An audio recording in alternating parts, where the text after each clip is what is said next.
Texas, 1529, 15 men. One of them is the King of Spain's treasurer. His job is to count the king's fifth of the gold. No gold, no paper, no king. So what does an auditor do for 6 years? He digs roots out of freezing mud with his hands, and then he sells shells. Charles V never got his fifth. Panfilo de Narvaez never got Florida. Cabeza de Vaca got a coast on the Gulf of Mexico. This is what he did with it. History Parody Radio, the American station. I am standing in cold water up to my chest. I am pulling roots out of the mud with my hands. The water is over them, so you cannot see them. You find them by feel. My fingers have split at the ends. The salt gets into the splits. I did this yesterday. I will do it tomorrow. I cannot tell you how long this part of my life was. I know now that it was 6 years, because afterwards I counted backwards. While I was inside it, it was one day repeated with different weather. There was no bell, no priest, no Sunday. A year is a thing two people agree on. There was nobody to agree with. The coast and the brush country of southern Texas, 1529 to 1534. Learn the calendar first. It is the only structure this episode gives you, and everything that happens later happens because of it. Winter, the coast, roots out of cold water, oysters for about 3 months, everybody thin, everybody scattered, nobody with anything spare. Spring, blackberries and moving. Summer, inland to the prickly pear grounds. The tunas ripen, and for a few weeks there is more food in that country than there are people to eat it. So everybody comes. Groups that keep well away from each other for 10 months of the year camp within shouting distance. Autumn, the river of nuts, pecans in the bottoms in enormous quantity in the years the trees give. 2 seasons a year in which this country holds a crowd. 10 months in which it holds families. That is not scenery. That is the plot of this episode. 4 men out of 600 are going to find each other. And it will not be a miracle. It will be a harvest. What was done to him in these years, given straight and given short. He carried, he dug, he hauled wood and water. He was struck. He was moved between households. He was given the work nobody wanted. And on that coast, the work nobody wants is a real category, because it is the work that takes your hands. I was owned in the way a tool is owned, not hated, used and lent out. And in his own account, in this stretch of it, he reaches for a word. He uses the word about himself exactly once in the whole book, and not yet. It comes later, after the reunion, when he is handed to a man as property. And in the chapters that cover these years, he says the opposite about his own condition, that he was not obliged to work and was not a slave. So the word arrives late, and it arrives once, and the lateness is the whole of it. In 38 chapters, he never uses it about Estevanico at all. That Estevanico was the property of Andres Dorantes is documented. The muster roll, the joint report of the survivors, the viceroy's letters. The Spanish state wrote it down carefully, because the Spanish state wrote down property. 2 facts, side by side. And this program is going to leave them there. One other Christian was still alive back on the island. His name was Lope de Oviedo. He was a sailor. He could not swim. And every year, Cabeza de Vaca crossed the water to fetch him. And every year, Oviedo said he would come. Next year. Come with me. Next year. Come with me. There are Christians alive further up the coast. Next year. Lope, come with me.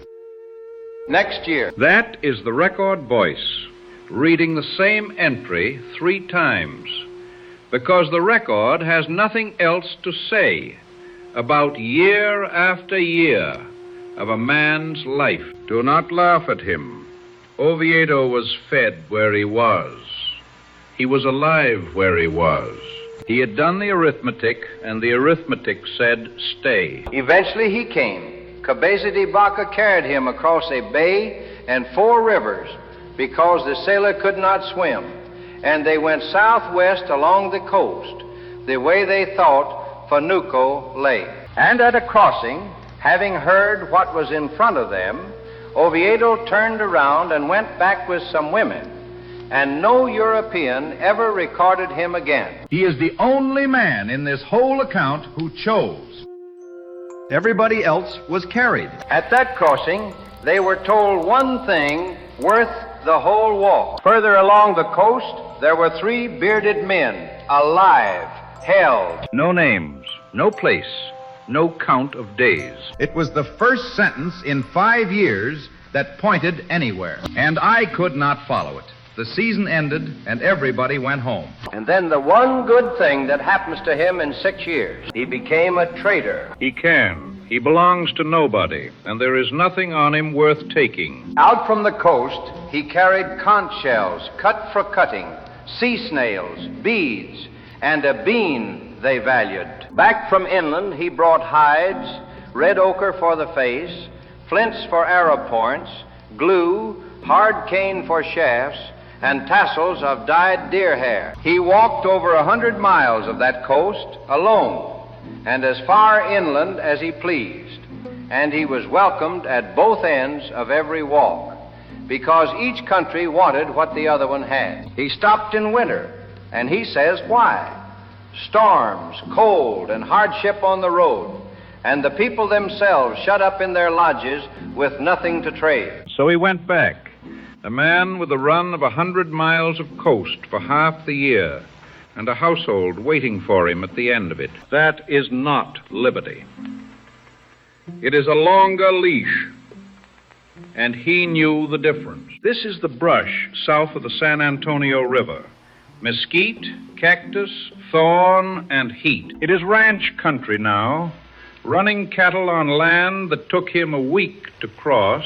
And here is the joke this series has been carrying since the first minute of episode 1, and it is delivered without a punchline. The king's treasurer, appointed to weigh the crown's 5th of an empire, finally became a merchant. In Spain, I counted other men's gold and signed for it. Here I carried shells inland and brought back stones for arrows.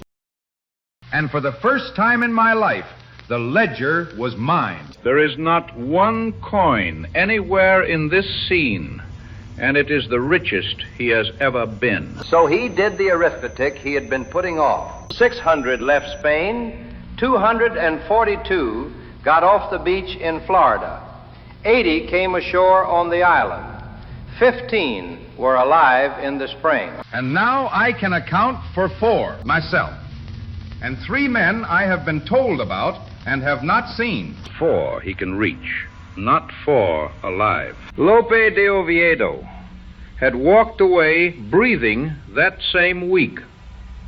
2 more, Figueroa and the man from Asturias, were alive somewhere down the coast. None of the 3 was ever seen again by anybody who wrote anything down. There is no entry for that anywhere. No paper, no witness, no seal, and no attestation. He has closed every count in this story with a notary's phrase since the first episode. He does not close this one. Remember that. Autumn, the pecan bottoms, the second crowd of the year, exactly as described. He walked into a camp under the nut trees, and there were 3 men standing in it who were not from that country. Andres Dorantes, Alonso del Castillo Maldonado, and Estebanico. 4 men out of 600 on a Texas river bottom, found by a harvest. The year is argued about. Some read the account as 1532, and some read it later. He is counting backwards from a country with no calendar in it. So this program is not going to pretend to know. Play what happened next small. Because what happened next was small. They did not embrace and make speeches. They established the only thing 4 men in that position would establish first. Who else? And the answer took less than a minute, because the answer was us. I had imagined it for 4 years as a rescue. It was 4 men agreeing on a number. And under those trees, Durantis told him how the rest of it had ended. Listen to how this arrives, because it matters more than what it says. A man called Esquivel survived his boat and survived a great deal worse, and told what he had seen to a man called Figueroa. Figueroa told Durantis. Durantis told Cabeza de Vaca, sitting under the nut trees. And Cabeza de Vaca wrote it down in Spain, years afterwards, for a king. Fourth hand, and it is the best evidence that exists for any of it. The governor did not drown that night. He went on, and he came to a great bay, and he ferried the comptroller's people and the friars across it and put them ashore. Then he took the lieutenancy off the comptroller and gave it to a captain named Pantoja and stayed aboard his boat with the coxswain and a sick page. At midnight, the north wind came off the land. The boat was riding at a stone for an anchor. Nobody ever saw it again. The last men to see Panfilo de Narvaez were men he had just carried across a bay and left standing on a beach. He would not come ashore himself. And the men on that beach did not drown.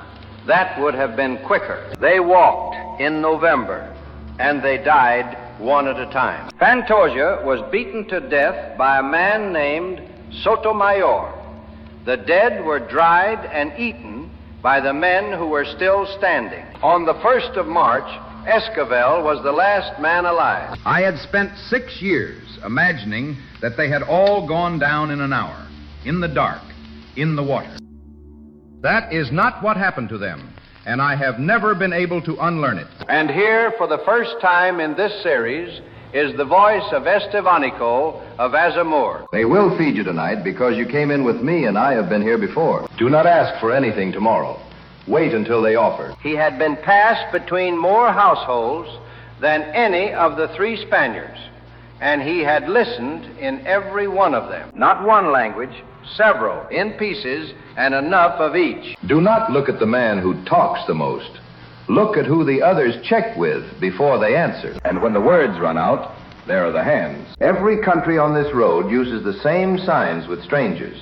Nobody taught me. I watched. 3 Spaniards had spent 6 years being carried, fed, and worked. The 4th man had spent 6 years learning the continent. He was the property of Andres Durantis. He was also, by that autumn, the most necessary man in America.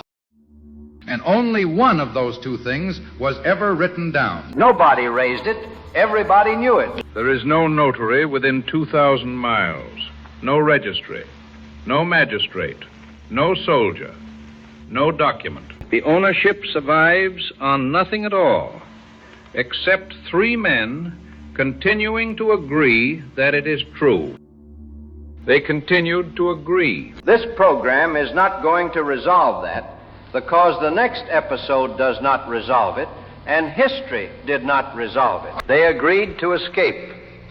Then they met the calendar. The nut season is an autumn crowd, and then everybody scatters to separate winter grounds. To walk out, they need cover, distance, and food already lying on the ground in front of them. Which means they need the prickly pear season, which means next summer. Next summer came, and the people they were living with had a fight over a woman. Fists, sticks, broken heads, and by the end of it, every household had walked off in a different direction. 4 men lost a year to a quarrel they had no part in and could not have stopped. We agreed to leave in the summer.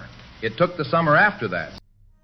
Nobody who has not waited like that knows how much of a life a plan can eat. September 1534, and the prickly pear season was already ending. They went anyway, on whatever was left on the ground. They went in daylight, and they went fast, listening behind them the whole way. They saw smoke and sent Estevanico after the man who had made it. By sunset, they were standing inside somebody else's houses, a long way from anyone who knew them. Not one heroic step in it.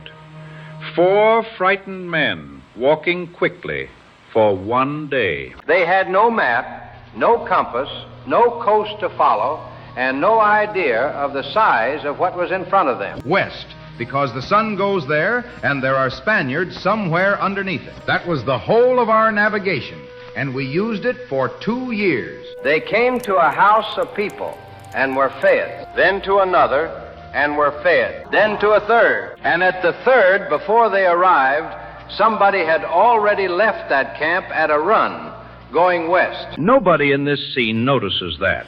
It is one small thing happening for the 3rd time. They know we are coming. How? Somebody told them. Night.